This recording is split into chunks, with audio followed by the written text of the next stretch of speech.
सम्पूर्ण मेरो प्यारो मित्रहरुलाई आज गोपी ब्लगमा एकदमै स्वागत छ। ल आज म चाहिँ बिहान उठेर छठमा आइसकेको छु। अब तपाईले सोच्दै हुन्छ होला छठमा चाहिँ किन आइस त भनेर। आज यस्तो गर्मी बढेको छ, गर्मी बढेको कारणले गर्दाखेरि छठमा चाहिँ एसी भन्दा बवाल चिसो हावा सरर आउने भएको कारणले गर्दा म छठमाथि आएर चिसो हावा सरर खादै छु। यहाँ हेर्नु हावाले पात हलिरहेको छ अनि गर्मी कति छ भन्नुहुन्छ भने गर्मी पनि हेर्नु होला यस्तो घाम चर्किसकेको छ।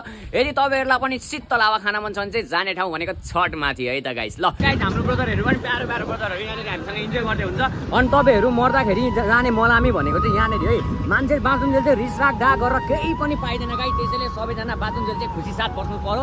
जिन्दगीमा रमाइलो गर्ने हासिल गर्ने बिताउने है त। सबैले पैसाको घमण्ड गर्ने मान्छेले आफ्नो घमण्ड सुन्दरताको घमण्ड गरेर केही पाउँदैन। मरेर जाने भनेको त्यही घाट है त गाइस। ल सम्पूर्ण मेरो प्यारो मित्रहरुलाई हामी चाहिँ आज इटरीबाट हामी कहाँ जाँदैछौँ तपाईहरुलाई थाहा नै भइसकेको छ। हामी चन्द्रगढीतर्फ जाँदैछौँ।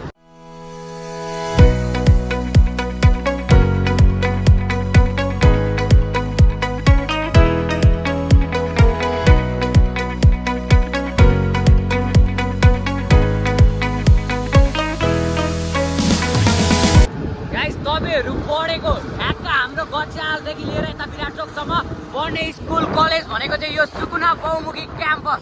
यो क्याम्पस चाहिँ एकदमै बवाल क्याम्पस है त। यहाँ चाहिँ कतिजनाको लभ पऱ्यो होला, कतिजनाको तपाईँको झै झगडा पऱ्यो होला, कतिजनाको के भयो होला, आफ्नो मेमोरी होला। सबैजनाले यो मेमोरी एकचोटि फेरि पनि सम्झिनु पर्यो गाइस। हामी चाहिँ काने पोखरीबाट भित्रको बाटो जाँदैछौँ है। तपाईँहरूलाई हामी पुगेर काने पोखरीको भित्रको बाटो सबै देखाउनेछौँ। एकछिन प्रतीक्षा गर्नुहोस्। मेरो यो प्रश्न चाहिँ सरकारलाई है त। सरकारले यो बाटो के स्ट्यान्डर्डको लागि मकै सुकाउनलाई बनाइदिएको हो कि मान्छेलाई बाटो हिँड्छ? हेर्नु त यहाँ बाटो चारैतिर तपाईँको मकै सुकाएर अहिलेसम्म यहाँनिर ठाउँ बाइक हिँड्ने ठाउँ सुद्धा राखेको छैन। यत्रो ठाउँ बनाइदिएको छ। सरकारले एउटा व्यवस्थापन गर्नु पर्यो। क्या ग्रामीण प्रहरी हुन्छ या प्रहरी घटाएर हुन्छ।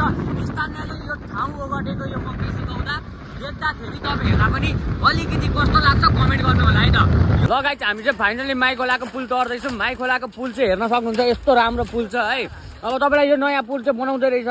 अब यो 2 वर्षदेखि अड्किरहेको छ। यहाँको ठेकेदारले पैसा खाएर भएको कारणले गर्दा यो पुल चाहिँ अहिलेसम्म निर्माण कार्य सम्पन्न हुन सकेको छैन। त्यही कारणले गर्दा हामी जनताहरूले चाहिँ दुःख पाउनुको कारण यो बाँसको भाटामा है त। अब यो बाइक हामीले तारिरहेको छौँ। यो बाइक तार्दा टिपेर साथ त झरिहाल्यो भने यो खोलामा पस्किन्छ है त गाइस। त्यही भएर नेपालको कानुन दैवले जानुन् भनेको त्यही हो।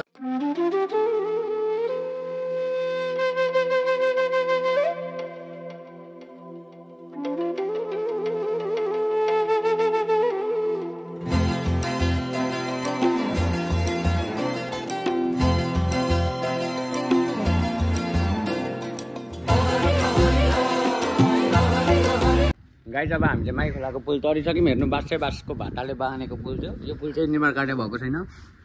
पे गर्दैछौँ हामी। यहाँ चाहिँ पुल तरेको 2 जनाको जम्मा 70 रुपियाँ पर्ने रहेछ गाइस है। तपाईँहरू पनि आउँदै हुन्छ भने एकचोटि मजाले सोचेर आउनु होला। गोजीमा पैसा बोक्नुहुन्छ भने नि बोक्नु होला, किनकि 70 रुपियाँ चाहिँ तिर्नै पर्ने हुन्छ है त। ठेकेदार कम्पनी पनि यतिसम्म चोर हुन्छ कि गाइस है। अहिलेसम्म यो पुल निर्माण कार्य नभएको कारणले गर्दा यस्तो बाटो आउनु परेको छ।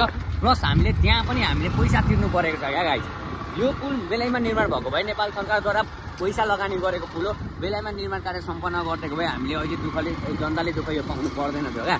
पैसा तिरिराख्नु पर्दैन थियो। कतिजना मान्छे अब त्यतिको पैसा नबोकिकन अपरजत कामले आउनु सकेको हुन्छ। आउँदाखेरि पुल तरेको एकजनाको 35 रुपियाँ, 2 जनाको जम्मा 70 रुपियाँ अरे क्या त। ल गाइस फाइनली हामी चाहिँ चन्द्रगढीको ठ्याक्क हाम्रो सिडिओ कार्यालय अगाडि हामी आइपुगिसकेको छौँ। मेरो दिदीको गएर मैले सनाखत पनि गरिदिइसकेँ। नागरिकता अझै बन्ने भयो, निस्किने पनि भयो। यो चाहिँ खुसियालीको खबर पनि भयो।